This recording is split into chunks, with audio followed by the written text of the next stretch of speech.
Because 10 years later, I think you called it. Here's Donald Trump today, the man with the heart and soul of a fascist, showing us he now has the bona fides. By tonight, ordering investigations into American citizens. That's why members of his party, Why are you so upset he's running the executive branch? Kate Bolduan filled in for Abby Phillip on Abby Phillip's show for a heated panel debate with Miles Teller, Betsy McCoy, Jamal Simmons, Stacey Schneider, and smug MAGA tool Scott Jennings. The subject was Marjorie Taylor Greene and other Republicans starting to be critical of Donald Trump for various reasons, something that Scott Jennings just can't handle. We're going to take a look at this heated panel debate on Abby Phillip's show with Kate Bolduan filling in. I want to share my thoughts on this as well. Let's get into it together. All right, so a lot has happened tonight. Buckle up. Marjorie Taylor Greene is learning what it feels like to be on Trump's bad side. She has been one of the most vocal Republicans calling for the full release of the Justice Department's investigative files on Jeffrey Epstein.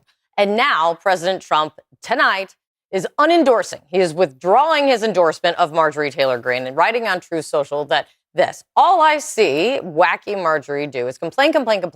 And then he added that I can't take a ranting lunatic's call every day. There was a lot there. So you can go and then talk about a lot.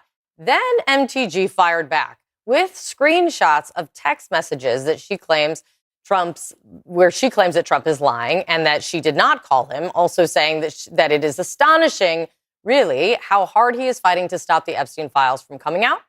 She argued that she has been one of Trump's strongest supporters, but that she doesn't, quote, worship or serve Donald Trump. On top of unendorsing, he actually said that he would support anyone who would be primarying her in the upcoming election.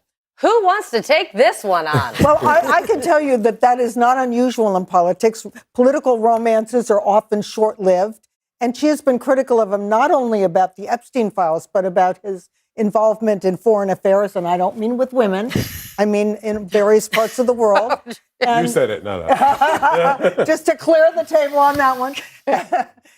And so it's not surprising that they have had a breakup of sorts after all. He didn't give her a ring. He just supported her for a little while. Listen, this fire is spreading. I mean, right? It started off talking about Epstein in the beginning.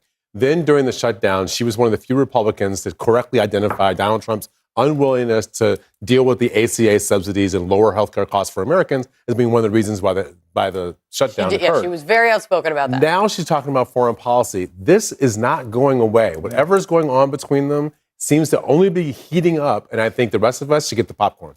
I think they're here for it. And a war with words, sorry, Scott, a war with words with Donald Trump is such a risky business that I cannot believe she has the bravery to engage in it, because even if she was right, she's still going to lose. Is there an example of anyone beating Donald Trump at this game? Never. This is his game, and he's great at it. And she's barking up a tree that she's going to fall on her really hard. You know, it's interesting. He has some people who profess to be strong supporters who do oppose him more often than the people that you might not think are his strongest supporters. She's one of them. Thomas Massie in Kentucky is another one. Rand Paul, my home state senator, he takes on Trump, although they profess to be Trump supporters. In this case, I think he had the order out of order.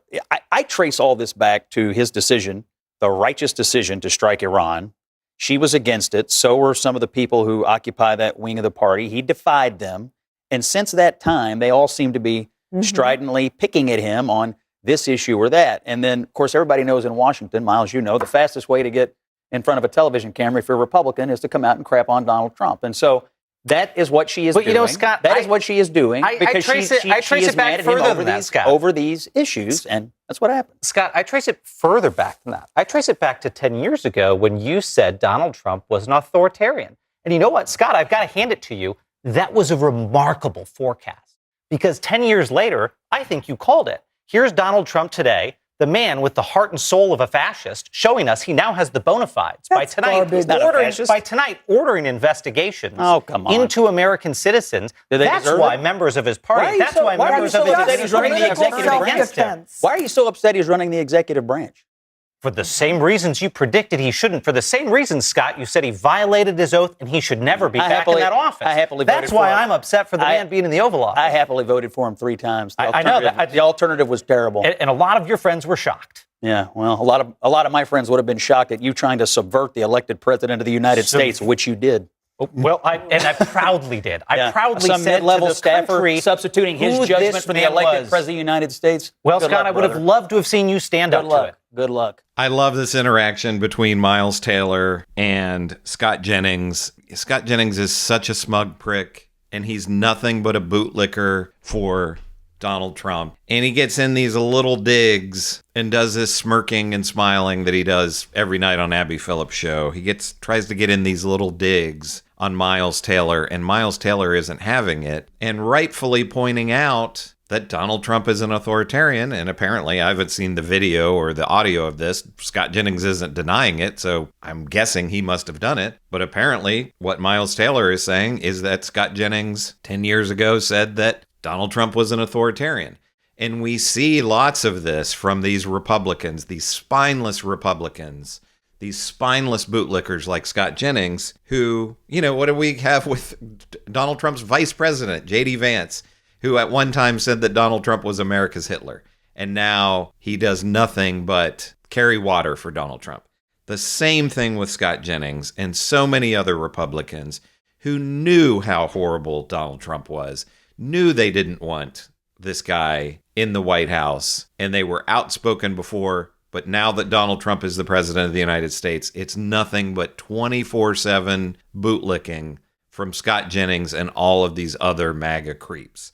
And credit Marjorie Taylor Greene. I mean, I think she's a borderline lunatic in a lot of ways and a conspiracy theorist, but at least has the guts to go up against Donald Trump. And whether it's just, people say, well, it's just so that Marjorie Taylor Greene can get reelected. I mean, that's politics. They're all trying to get reelected, but at least she is criticizing Donald Trump on some actual policies like the ACA, like the wars in these other countries. Scott Jennings doesn't ever criticize Donald Trump ever about anything. At least Marjorie Taylor Greene has some degree of courage to stand up to this guy. Like they're saying, like Stacey Schneider said, a war of words with Donald Trump, you're not going to win. But Marjorie Taylor Greene is going up against Donald Trump. So she's a much better person, at least in that area, than Scott Jennings is, who does nothing but just spread misinformation and disinformation and work as a propagandist for MAGA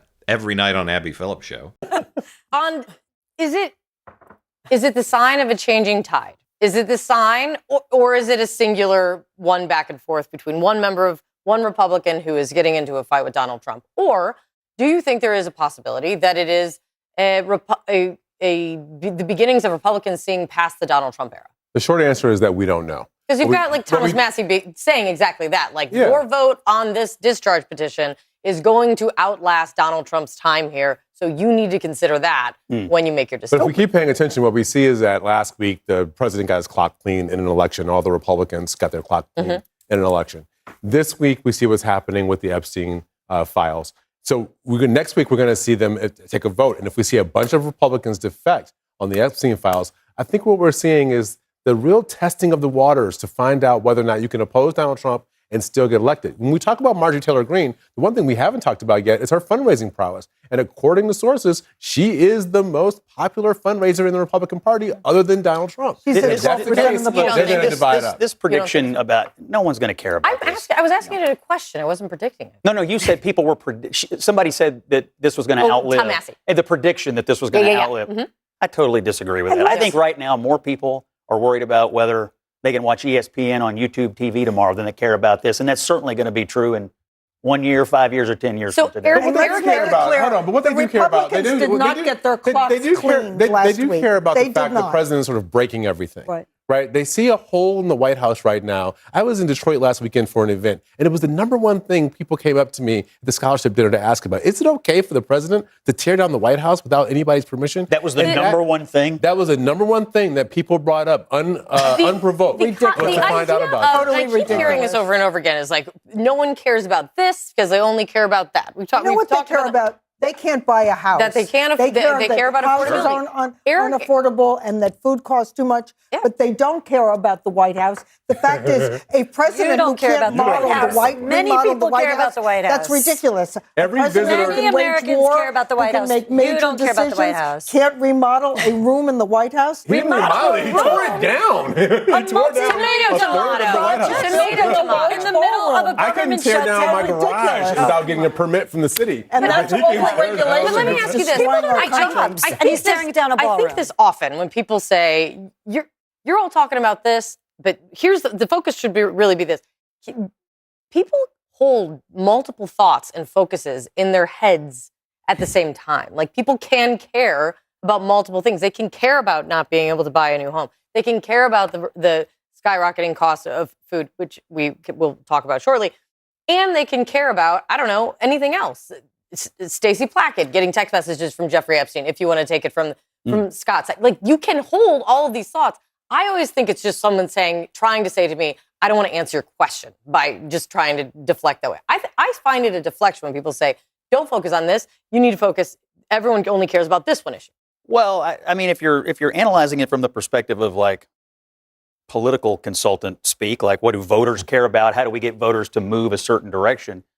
Next year, the way you'll get voters to move would be on cost of living, health care. I mean, things that actually motivate their lives. They may have some interest in this, some passing interest in it, but motivation to vote?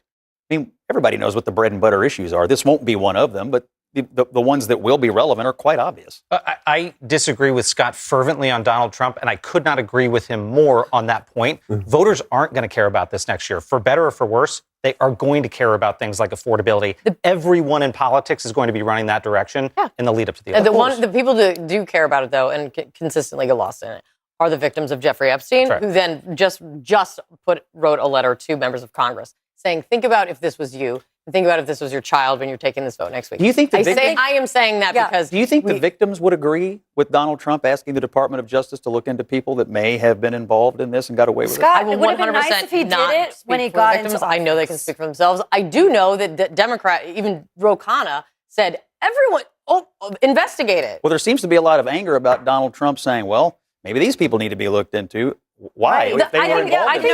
I think where the interest is if these people are looked into, a member of Congress actually said it today, we don't have time to run it, but if these people are looked into, does that mean that Donald Trump can be looked into as well? Is there a shred of evidence he ever did anything untoward? Is there a shred of evidence? No. that About anybody else? Is there a shred of evidence? No. All right, same answer for the other people. Stand by, my friends. Stacey, Thank thank you so much for... So this is the ultimate MAGA bootlicking response from Scott Jennings here about the Epstein thing.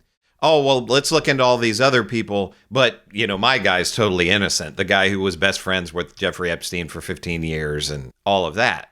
MAGA is so sure of themselves over these things that none of us know. None of us know for sure what Donald Trump did or didn't do, or what Bill Clinton did or didn't do, or any of these other people. But everybody that I know and all the people that I see on the left and Democrats always say, release it all. We don't care if it's a Democrat. We don't care if it's a Republican. If they did these things, they need to be prosecuted. But it's always the MAGA types like Scott Jennings saying, well, my guy's totally innocent, but these people over here, they need to be investigated. They will never admit that there's some possibility that Donald Trump could have been involved. That's what it amazes me about people just being, they're so sure of their opinions. Scott Jennings and all these other MAGA types do this all the time on Abby Phillips' show, that their opinions are facts. Just like Stacey Schneider here saying, well, the Republicans didn't get blown out or routed or whatever the expression was. That's just your opinion. In terms of the different policies, Scott Jennings saying, well, nobody cares about this. They care about XYZ. He and some of the other panelists are right. What the next election is ultimately going to come down to is affordability and the economy. And as things are going right now, that's not going to go well for Donald Trump. And I suspect Scott Jennings is not going to be happy. He can spin all of it however he wants, but if things continue on this path that we're on, where we have a not good economy consumer sentiment is very low. That's probably going to be bad for the midterms for Scott Jennings' team. That's going to be bad in the presidential election for Scott Jennings' team. But let me know what you think about all this. Do you agree with Scott Jennings, what he had to say here as part of this panel with Kate Bolduan on Abby Phillips' show? Let me know what you think in the comments. Do you agree with Scott Jennings? Do you agree with the people like Miles Taylor going against Scott Jennings? Let me know what you think. Make sure to give me a like and subscribe. I am Chris on Culture, and I'll see you in the next video.